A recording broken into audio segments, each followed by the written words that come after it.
जानदाद इस कदर जालिम होता है कि वो सुंदरी के बाबा की नमाज जनाजा सुंदरगढ़ में नहीं होने देता। इसके बाद गुलाम सुंदरी के बाबा की मैयत को लेकर सुंदरगढ़ के बाहर ले जाता है और उनकी नमाज जनाजा करवा कर उन्हें वहीं दफना देता है। सुंदरी इस कदर तनहा रह जाती है कि उसे तसल्ली देने वाला कोई नहीं होता और वो अपने बाबा की कब्र पर बैठकर और वो ये कह रही होती है कि बाबा मेरा अब इस दुनिया में कोई नहीं है, मैं तनहा रह गई। सुंदरी के ये अल्फाज गुलाम के दिल पे किसी गहरे जख्म से कम नहीं लगते, इसलिए वो सुंदरी के पास आता है और उससे कहता है, सुंदरी जी आप फिक्र नहीं करें, मैं आपके साथ हूँ। इस दुनिया में जिनका कोई नहीं होता उनका अल्लाह होता है और वैसे भी आपके बाबा ने आपकी जिम्मेदारी मुझ पे सौंपी है और मैं आपका हक आपको जरूर दिलवा कर रहूंगा, चाहे इसके लिए मुझे अपनी जान क्यों ना देनी पड़े। गुलाम की ये बातें सुंदरी के दिल पे इस तरह लगती हैं कि वो गुलाम को अपना दिल दिए बगैर नहीं रह पाती। इसके बाद गुलाम एक बार फिर से सुंदरी को पुराने वाले क्वार्टर में ले आता है और गुलाम को दादाजी की बातों पे शक होता है और वो ये सोचने पर मजबूर हो जाता है कि दाल में जरूर कुछ काला है। उधर बादशाह अपनी पुप्पो के पास बैठा होता है। बादशाह भी अपनी पुप्पो के गम में बराबर का शरीक होता है, इसलिए वो अपनी पुप्पो अम्मा का दुख बांटने के लिए उससे ये पूछता है कि आप आखिर मुझे बता क्यों नहीं देती, वो कौन थे, कैसे आप उनसे जुदा हुई, क्या उन्होंने आपके साथ बेवफाई की।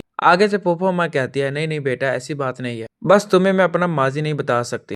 कहता है, पुप्पो अम्मा आखिर क्यों, मैं जानना चाहता हूँ आपका माजी, मुझसे आपको इस तरह नहीं देखा जाता। आगे से पुप्पो अम्मा बताती है, बादशाह अगर मैं तुम्हें अपनी कहानी बता दूं तो तुम्हें इस हवेली के तमाम लोगों से नफरत हो जाएगी। मुझे इस बात पे फख्र है कि तुम इनके जैसे नहीं हो। इसके बाद गुलाम बादशाह को एक जरूरी काम से बुलवाने के लिए वहां आता है। बादशाह गुलाम को देखकर बहुत खुश होता है और वो उससे कहता है, गुलाम तुम इतने दिन कहाँ थे। गुलाम बताता है, जी वो बस एक आशिक अली नामी शख्स हार्ट पेशेंट था, याद है आपको, मैंने आपसे 4 लाख रुपए मंगवाए थे, वो अब जिंदा नहीं रहे, मैं उनकी नमाज जनाजा करवा कर उन्हें दफना कर आया हूँ और उन्होंने मुझे एक जरूरी काम सौंपा है। बादशाह की पुप्पो अम्मा जब आशिक अली का नाम सुनती है तो उसकी सांसें तेज हो जाती हैं और वो घबराती हुई गुलाम को अंदर बुलाने के लिए कहती है। गुलाम की पुप्पो अम्मा गुलाम से कहती है, क्या नाम बताया। गुलाम बताता है, बीबी सई आशिक अली, क्या आप इन्हें जानती हैं। आशिक अली का नाम सुनकर खुर्शीद की आंखों में आंसू आ जाते हैं। फिर वो गुलाम से कहती है, उन्होंने तुम्हें कौन सी जिम्मेदारी सौंपी है, जल्दी बताओ मुझे। गुलाम उन्हें बताता है, बीबी सई उनकी एक जवान बेटी है जिसे दुनिया के रस्म रिवाज का दूर दूर तक पता नहीं, बहुत भोली और मासूम है। उन्होंने मुझे ये बताया है कि उनका ताल्लुक इस हवेली में किसी ऐसे शख्स के साथ है